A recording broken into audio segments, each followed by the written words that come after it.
उलमाए किराम है, मुफ्तियाए किराम हैं, अकाबरीन हैं, अइम्मा हजरात हैं, तमाम मिली क़यादतें हैं, मिली इदारे हैं। इसी तरह से समाज के और दूसरे मजहब में भी जो क़यादतें हैं, उन पर उन्होंने जिम्मेदारी तय की, अपील की कि आप अपने अपने इलाकों में लोगों को बेदार कीजिए। और ये एक ऐसी वबा है कि जिसकी कोई दवा नहीं इजाद हुई, जिसका कोई वैक्सीन इजाद नहीं हुआ। तो इसको हराने के लिए, इसको शिकस्त देने के लिए, इसको कंट्रोल करने के लिए लोग सोशल डिस्टेंसिंग को अपनाएं, घरों में रहें, बिना ज़रूरत के घर से बाहर ना निकलें। साथ ही साथ एक अपील और भी है कि जो लोग फॉरेन ट्रेवल करके आए वो अपनी ट्रेवल हिस्ट्री न छुपाएं।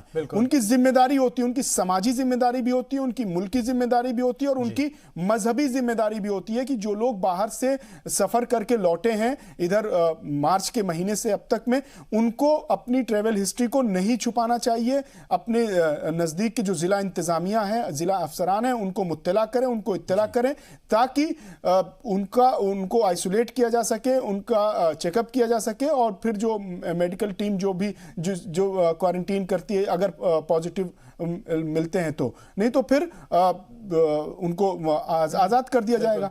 तो लोग इस चीज़ को छुपाएं नहीं और जो सरकारें हिदायतें दे रही हैं उन हिदायतों पर अमल करें और हर शख्स, समाज का हर शख्स अपनी जिम्मेदारी को समझे और अपने साथ साथ अपने इलाके के लोगों को बेदार करे। अपने साथ साथ वो एक जिम्मेदारी तय कर ले कि मुझे अपने अलावा 9 लोगों को रोजाना बेदार करना है, लोग याद दिलाना है कि सरकार की हिदायतें ये हैं।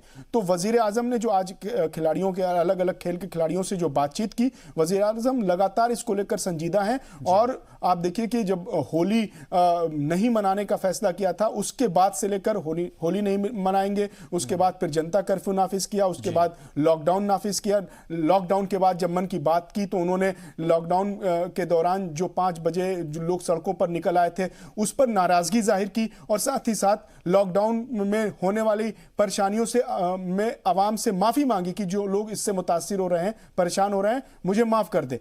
उसके अलावा लगातार वो सनत का मीडिया के सरबराहों से बात कर रहे हैं, जो फ्रंट वॉरियर्स हैं, जो फ्रंट पे जैसे डॉक्टर्स हैं, पुलिस एहलकार हैं, मीडिया एहलकार हैं, उनकी वो लगातार पजीराई कर रहे हैं, उनकी हौसला अफजाई कर रहे हैं, उनकी तारीफ कर रहे हैं। वो लगातार इसको लेकर संजीदा हैं। और अब फिर ये जो अब जिसके लिए आज हमने प्रोग्राम किया है, और हम भी ये अपील करेंगे कि 5 अप्रैल को 9 बजे 9 मिनट जो वजीर आजम ने मांगे हैं, मुल्क मुत्तहिद हो, एक साथ निकले। इससे हमारे इत्तेहाद भी नजर आएगा और कोरोना के खिलाफ लड़ाई में के इस अंधेरे को शिकस्त देने के लिए रोशनी का भी एक उजाला होगा और एक सेहतमंद समाज की तरफ हमारा मुआशरा, हमारा मुल्क, हमारे लोग कदम आगे बढ़ाएंगे। ठीक है शेब रजा, चूंकि आप फील्ड पे थे और आज का दिन बेहद खास दिन था, जुमे का रोज था, क्या कहेंगे कि आज पूरी तरह से पासदारी लॉकडाउन की गई, लोग नमाजी जो थे वो सड़कों पर नहीं दिखाई दी? बिल्कुल शफान, देखिए पिछले जुमे को भी हमने देखा था, जुमे के रोज यकीनन एक दो जो छोटे छोटे वाकयात थे वो सामने आए थे कि कुछ मस्जिदों में लोगों ने नमाज पढ़ने की या तो कोशिश की थी या कुछ लोग इकट्ठा हुए थे। लेकिन आज एक जगह से शायद खबर सामने आई है, वरना पूरे मुल्क में हमने देखा है कि ज़्यादातर तमाम जो मसाजिद है वहाँ पर अजान और जो नमाज है वो हुई तो ज़रूर, लेकिन वही के इमाम, मुअज्जिन और एक दो जो खादिम है मस्जिद के, उन्होंने ही अदा की। बाहर से किसी को भी जाने की मस्जिद में इजाज़त नहीं थी। अजान 5 वक्त हो रही है, नमाज भी मस्जिदों में हो रही है, कुछ जगहों पर मस्जिद हालांकि बंद भी है, लेकिन दिल्ली की ज़्यादातर जो मस्जिदें हैं वहाँ अजान और नमाज तो हो रही है, लेकिन बाहर का कोई भी शख्स नमाज पढ़ने के लिए मस्जिद में नहीं जा रहा। यही तमाम चीज़ें आज भी हुई। दिल्ली की चाहे जामा मस्जिद हो, फतेहपुरी मस्जिद हो, जो बड़ी मसाजिद है जहाँ पर हम देखते थे कि हर जुमे के रोज़ हज़ारों लोगों की जो तादाद है वो हर जुमे में जुटती थी और जमात के साथ वो लोग नमाज पढ़ा करते थे।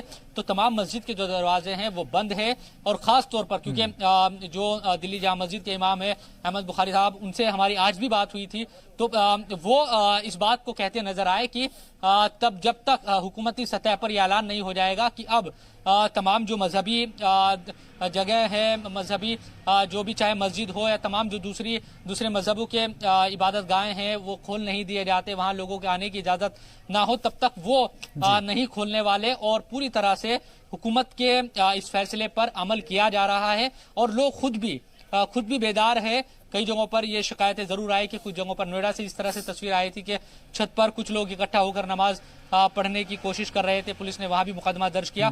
तो जहां भी इस तरह की जानकारी मिलती है तो कानून के हिसाब से पुलिस भी अपना काम करती है, लेकिन ज्यादातर जगहों पर अब हमने ये देखा है कि लोग खुद बेदार हुए हैं, जागरूक हो रहे हैं।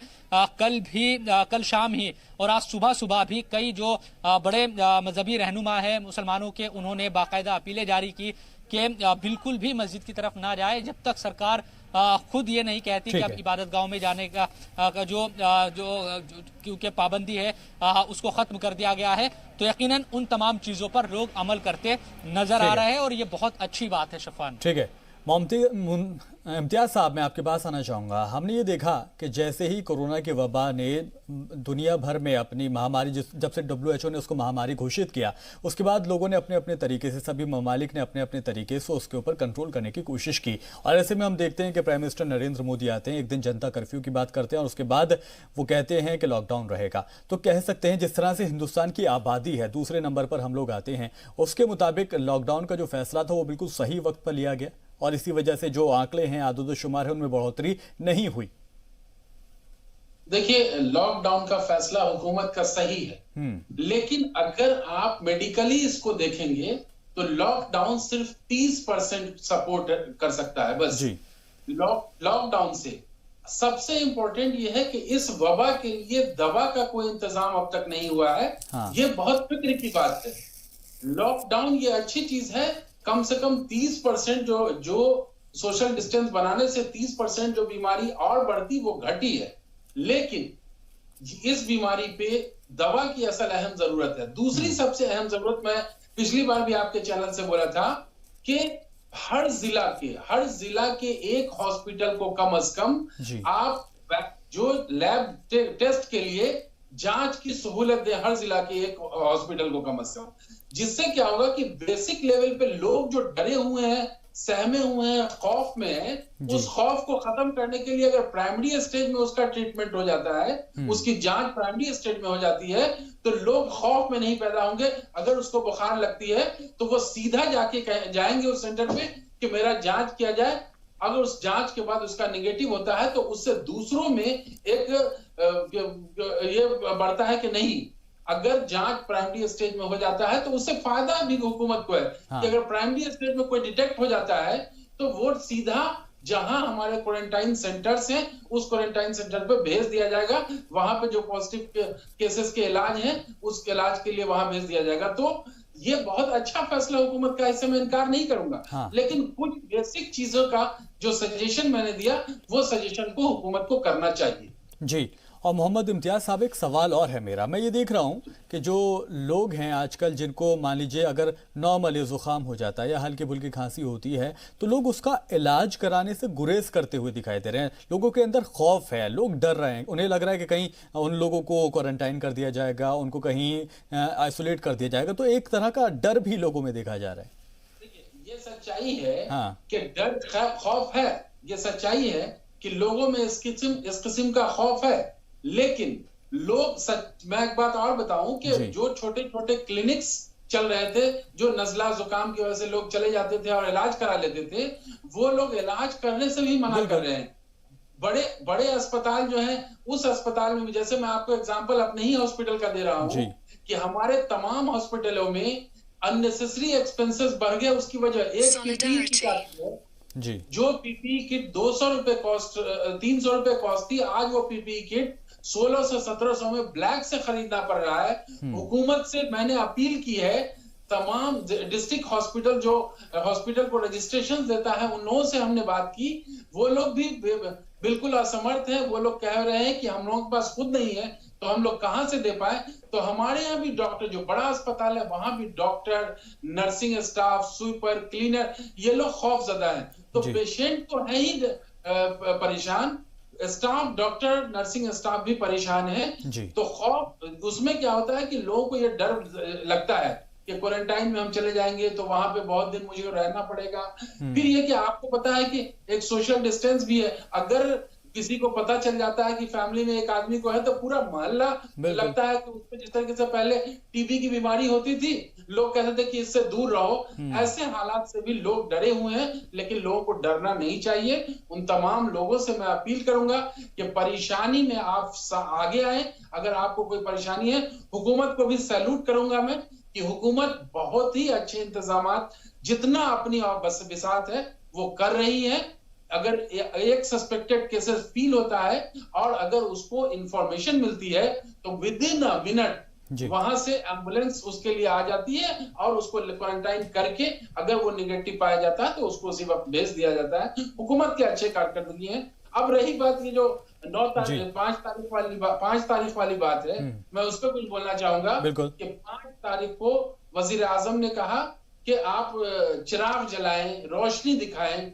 देखिए, ये चिराग जलाना और रोशनी दिखाना ये है क्या कि अगर कुछ नहीं है तो उससे बेहतर है कि हम यूनिटी या इत्तेफाक बना के रखें। हमें जरूरत है उसके लिए जो महामारी है उस महामारी का काट कैसे करें। हमारा बड़ा मुल्क है, बहुत से बड़े बड़े साइंटिस्ट हैं, बड़े बड़े साइंसदान बैठे हुए हैं यहाँ पे। हमें उस पर रिसर्च चल रहा है और उस पर काम करने की जरूरत है, उसकी वैक्सीनेशन। और फिर लास्ट में एक बार कहूंगा मैं कि छोटी छोटी जगहों पे जिला वाइज कम से कम एक लैब किट का अरेंजमेंट किया जाए, जिसके जरिए बेसिक लेवल पे टेस्ट होकर के आपको छोटे जिला लेवल पे टेस्ट करके अगर पॉजिटिव निकलता है तो हुकूमत के हवाले किया जाएगा उसको। ठीक है, और बिल्कुल सही कहा। कहीं ना कहीं इस बात की ज़रूरत है कि छोटे छोटे लैब को तैयार किया जाए ताकि ज़्यादा से ज़्यादा लोग इस रिसर्च में, इसकी वैक्सीन को तैयार करने में भूमिका को अदा कर सके। और उम्मीद ये की जा सके कि जल्दी ही हालात ठीक होंगे और कहीं ना कहीं हिंदुस्तान ही सही, कहीं वैक्सीन अगर तैयार कर लेता है तो ये बहुत बड़ी उपलब्धि हमारे लिए होगी। फिलहाल एक छोटी सी ब्रेक के लिए रुक रहे हैं।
और ब्रेक के बाद अब चर्चा में आगे बढ़ेंगे। सैयद अब्बास साहब, आपके सामने मैं एक सवाल करना चाहूँगा। हमने ये देखा है कि जो अपोजिशन पार्टियां हैं वो ये कह रही हैं कि जिम्मेदारी जो है वो पूरी तरह से ठीक तरीके से सरकार ने नहीं निभाई है। और हमने ये भी देखा कि जिस तरह से लोगों ने नकले मकानी किया, लोग सैकड़ों किलोमीटर तक दूर दूर तक गए, उनके लिए बंदोबस्त नहीं किया गया। और ऐसे में हमने ये भी देखा कि सरकार ने राहत देने की कोशिश की। जो ख्वातीन के जनधन योजना के खाते हैं उसमें सरकार की कोशिश है कि हर 3 महीने में, यानी कि हर 3 महीने तक लगातार 500 रुपए, हाँ अगले 3 महीने तक 500 रुपए वो डालेंगे। तो कहीं ना कहीं सरकार मदद करने की कोशिश कर रही है। हालांकि हम जानते हैं कि 500 बहुत बड़ी रकम नहीं है, लेकिन ना से कुछ तो है। नहीं, सिर्फ जनधन अकाउंट होल्डर्स की ही बात नहीं है शफान। मैंने कहा ना कि 80 करोड़ गरीबों को 3 महीने तक 10 किलो राशन दिया जाएगा, चावल, गेहूं और दाल। उसके अलावा 8 करोड़ किसानों के खाते में अगले 3 महीने तक 500 रुपए दिया जाएगा। उसके साथ साथ जो हेल्थ वर्कर्स हैं, हाँ। जो डॉक्टर्स हैं, पैरामेडिकल स्टाफ हैं, उनके 50 लाख का उनका मेडिकल कवर है अगले 3 महीने तक के लिए। उसके साथ साथ आपने जैसे जनधन योजना का बताया तो हाँ, वो भी है हाँ, कि 500 रुपए। उसके अलावा गरीबों को, माजूरों को और बेवाओं को 500 रुपए, 1000 रुपए ट्रांजैक्शन होगा, कैश ट्रांजैक्शन डायरेक्ट होगा। उज्ज्वला स्कीम के तहत जो जिन लोगों ने गैस सिलेंडर लिया हुआ है उनको अगले 3 महीने तक फ्री कनेक्शन दिया जाएगा। सरकार ये कदम उठा रही है। दूसरी बात आपने जो कहा कि जो यहाँ से मजदूरों ने नकल मकानी की, पलायन किया, हिजरत की, उसमें देखिए होता क्या कि जब लॉकडाउन हुआ अचानक से अफवाह अलग अलग तरह की फैलने लगी। तो जो यौमिया मजदूर हैं, जो रोज कमाते हैं, रोज खाते हैं, रोज कुआं खोदते हैं, रोज पानी पीते हैं, उनके अंदर इनसिक्योरिटी थी, अदम तहफ़्फ़ुज़ का एहसास था उनके अंदर कि दिल्ली में हम तो रोज़ कमाते हैं, कमाने के बाद शाम में हम जनरल स्टोर पर जाते हैं और जो कुछ भी दिन भर में कमाया होता है उसका सामान लेके आते हैं, खाना बनाते हैं और खाते हैं, और साथ ही साथ कुछ पैसे बचते हैं तो वो अपने मकान मालिक को महीने के किराए के लिए जोड़ के रखते हैं। उनके अंदर अदम तहफ़्फ़ुज़ का एहसास पैदा हुआ कि हम कैसे रहेंगे। इसलिए उन्होंने नकल मकानी की हिजरत की। इसमें अब सरकार ने फौरन 2 ऐलान किए, 15,000 करोड़ का ऐलान, फिर उसके बाद 1,70,000 करोड़ का ऐलान। जिम्मेदारी तय होती है हमारी, आपकी, समाज की कि क्या हम इतने बेबस हो गए, हम इतने गरीब हो गए, क्या दिल्ली इतनी लाचार हो गई कि उसने अपनी आंखों के सामने गरीबों को हिजरत करते हुए देखा, गरीबों को पैदल 1-1 हजार किलोमीटर जाते हुए देखा? लोग क्यों नहीं सामने आए, समाज क्यों नहीं सामने आया? ये सब कुछ तब हुआ जब आपने ये जो तस्वीरें देख रहे हैं कि लोग फूड पैकेट बांट रहे हैं, राशन किट बांट रहे हैं, लोगों को राहत के सामान बांट रहे हैं। ये 2-3 रोज के बाद हुआ जब ये पूरा मजमा, ये तमाम गुरबा, मसाकीन और मजदूर आनंद विहार के बस अड्डे पर जमा हो गए। उसके बाद लोगों ने मदद करनी शुरू की। अगर ये मजदूर जब इन्होंने अपने सफर का आगाज किया था उसी वक्त मदद को हाथ बढ़े होते तो ये सूरत हाल न पैदा होती। हम अगर अपनी मिसाल लें, आपकी मिसाल लें, जब हम उस दौरान दफ्तर से घर जाते थे तो हम भी देखते थे कि रास्तों में लोग पैदल चले जा रहे हैं, किधर जा रहे हैं, कहां जा रहे हैं। कभी हमने रुक कर पूछा, कभी हमने किसी 2-4-10 लोगों से कहा कि भाई साहब आप क्यों जा रहे हैं, आपकी परेशानी क्या है? तो सरकार पर हम सवाल बड़ी आसानी से खड़े करते हैं और खड़ा करना चाहिए। जमहूरियत का हुस्न ये होता है कि अवाम सरकार से सवाल करे और आप सरकार से सवाल कीजिए, लेकिन हम समाज से सवाल करते हैं। हम उन लोगों से सवाल करते हैं कि जब लॉकडाउन का ऐलान हुआ तो 30 रुपए का किलो का आलू 80 रुपए किलो क्यों बेचा गया? 50, 60, 70 रुपए की दाल 150 रुपए किलो क्यों बेची जा रही थी? क्या हमने किसी दुकानदार से सवाल किया? नहीं, हमारे जेब में पैसे थे और हमने आपाधापी में हमने कहा ठीक है, अब इतने का सामान है, इतने हमारे लिए तौल दो। हमने सवाल नहीं किया, हमने दुकानदार को टोका नहीं। और उस आपाधापी में जब गरीब मजदूर गया दुकान पर तो उसने तो सोचा कि हम तो इस हालात में जिंदा ही नहीं रह पाएंगे, हम तो यहां पर भूखों मर जाएंगे। तो मरना है तो अपने वतन जाके मरे, अपने गांव जाकर मरे, अपनी रियासत में जाके मरे। ऐसे हालात में मजदूरों ने नकल मकानी की है तो यह जिम्मेदारी हमारी है, आपकी है। और फिर वही सवाल कि कितनी बेबस हो गई थी दिल्ली के आप हजारों की तादाद में मजदूरों को नकल मकानी करते हुए हमने देखा, लेकिन हमने सवाल नहीं किया, हमने उनको रोक कर न पूछा, न टोका, न उनके दुख और दर्द को समझा। बिल्कुल। और अफसोसनाक बात यह भी है जो लोग नकल मकानी करके गए थे उनमें से कई लोगों की रास्ते में मौत भी हुई है। और इसी बीच मैं इम्तियाज़ साहब आपका रुख में करना चाहूँगा, जिस तरह से आददोशुमार बढ़े हैं, अगर वो इसी तरह से बढ़ते हैं तो मैं ये सवाल आपसे करना चाहूँगा, क्या हमारे पास पूरी तैयारी है हालातों से निपटने के लिए? देखिए, हुकूमत दावे कर रही है, लेकिन जहां तक मैं समझता हूं कि हमसे बहुत ज्यादा तरक्की याफ्ता मुल्क जो हैं उनके तमाम तर हालात आपके सामने हैं। मेडिकल में हमारा 100 से ज्यादा नंबर आता है दुनिया में। जिस मुल्क को सेकेंड और थर्ड मानते हैं हम लोग, उस मुल्क के हालात आपकी नजरों के सामने हैं जी। तो हमारे पास तैयारी, हुकूमत जो दावे कर रही है, मैं मुतमईन नहीं हूं उस दावे से कि हुकूमत जो दावा कर रही है, लेकिन मैं इस बात को मानता भी हूं कि जितनी हुकूमत के पास बिसात है वो अपनी बिसात के मुताबिक बेहतर करने की कोशिश कर रही है जी। अब अभी मैं सुन रहा था भाईजान से कि दिल्ली इतनी बेबस हो गई, अवाम जो सामाजिक लोग हैं, जो सोशल एक्टिविस्ट हैं, वो क्यों नहीं आए फ्रंट पे? देखिए, हुकूमत की भी कुछ गलतियां हैं। मैं 2 मिनट आपसे लूंगा सिर्फ। बिल्कुल। आप नोटबंदी से लेकर के और इस लॉकडाउन तक की अगर बात करें, मैं सिर्फ 10-20 सेकंड में मामले को खत्म करूंगा। नोटबंदी एक बार 8 बजे रात में अनाउंस की जाती है, उसका नेगेटिव इफेक्ट इतना है कि सैकड़ों लोगों की मौतें हो जाती है, उसके लिए कोई तैयारी नहीं होती है। सेम एज जीएसटी, एक बार रात के 12 बजे अनाउंस होता है और कोई तैयारी नहीं होती है, लोगों के साथ परेशानियां होती है, उसमें भी लोगों की मौत होती है। यहां भी वही हुआ। लॉकडाउन से पहले आपको इंटीमेट करना पड़ेगा। यहां कोई ऐसा माहौल नहीं था कि लोग कट जाएंगे या पैसा बर्बाद हो जाएगा। बहरहाल अलर्ट करने की जरूरत थी पहले लॉकडाउन के। इम्तियाज साहब, लेकिन कोशिश तो की गई थी। जब हमने देखा कि प्राइम मिनिस्टर नरेंद्र मोदी ने जब खिताब किया था तो उन्होंने इस बात का इशारा तो दिया था कि मुझे आपके कुछ हफ्ते चाहिए। खुसूसन दिल्ली की बात कर रहे थे आप। दिल्ली में तमाम सेंट्रल फोर्सेस, यहाँ पे रिजर्व फोर्सेस आपके पास मौजूद थी। कल होकर के आपने सड़क पे उतारा ना कि लोगों को कंट्रोल करो, घर में अंदर करो। देखिए, समाज अपने अपने लेवल पे जो सोशल एक्टिविस्ट हैं वो काम कर रहे हैं, लेकिन ये हुकूमत की बड़ी जिम्मेदारी थी कि जो पूरी हिंदुस्तान की रिजर्व फोर्सेस हैं वो यहां मौजूद थी। आप क्यों नहीं उसी वक्त सड़क पे उतारा आपने? क्यों नहीं हर जगह भेजा आपने? ये जो कालाबाजारी जिस दिन अनाउंस होने के बाद अगले 24 घंटे में इतनी कालाबाजारी हुई है, उस कालाबाजारी को रोकने में समाज से ज्यादा अहम हुकूमत फोर्स के जरिए करा सकती थी। समाज के जो आप सोचिए कि एक मोहल्ले में सोशल एक्टिविस्ट 4 होते हैं और वहां 4000 लोग जिंदगी गुजर बसर करते हैं, तो 4000 लोगों को 4 आदमी भारी है और वो एक प्लेन आदमी होता है। ठीक है, इसीलिए हुकूमत को बहरहाल पुलिस के जरिए एक्शन लेना चाहिए।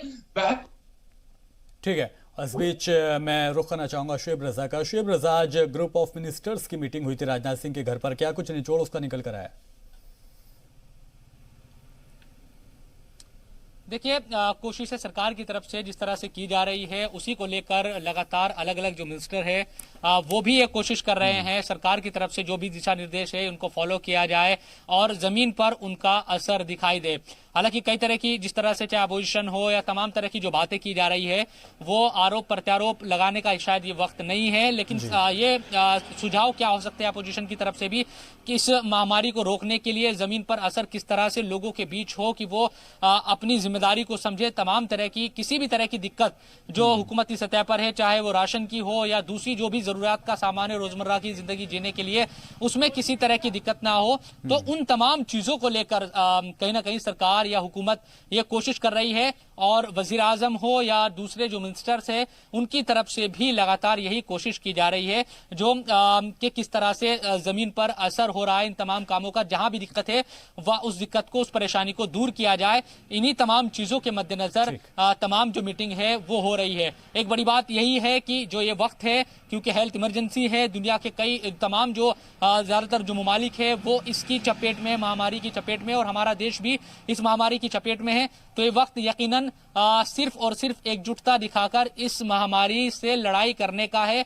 उसके खिलाफ जो अभियान छेड़ा हुआ है उसको कैसे जीता जाए, इस पर कहीं ना कहीं सोच विचार करने का है। तमाम तरह के जो आरोप प्रत्यारोप है या तमाम तरह की जो भी बातें हैं हुकूमत पर उठाने की, वो तमाम हो जाएगी। कमियां कहाँ रही, तमाम चीजों पर बात हो सकती है। अभी हम बेहतर करने के लिए क्या सुझाव दे सकते हैं, ये सबसे जरूरी आज के वक्त में है। शफान, बहुत शुक्रिया। शुएब रजा हमारे साथ फिलहाल के लिए इस चर्चा में इतना ही। हमारे साथ जुड़े आप मोहम्मद इम्तियाज साहब, बहुत शुक्रिया आपका, और साथ ही सैयद अब्बास मेहंदी और शुएब रजा, आप दोनों का भी बहुत बहुत शुक्रिया। तो कहा जा सकता है कि प्राइम मिनिस्टर नरेंद्र मोदी ने ऐसे हालातों में लोगों से अपील की है कि एक बार फिर से 5 बजे, रात को 9 बजे आइए, आप लोग अपने बालकनी में आइए, अपने बरामदे में आइए, अपने घर के बाहर आइए। और आप घरों के बाहर नहीं आना, ये भी आपको बता दें, घरों के बाहर नहीं आना, लॉकडाउन की पासदारी करते हुए आपको अपील करनी है और यकजहती का पैगाम जो है आपको देना है। फिलहाल के लिए आज का मुद्दा में इतना ही।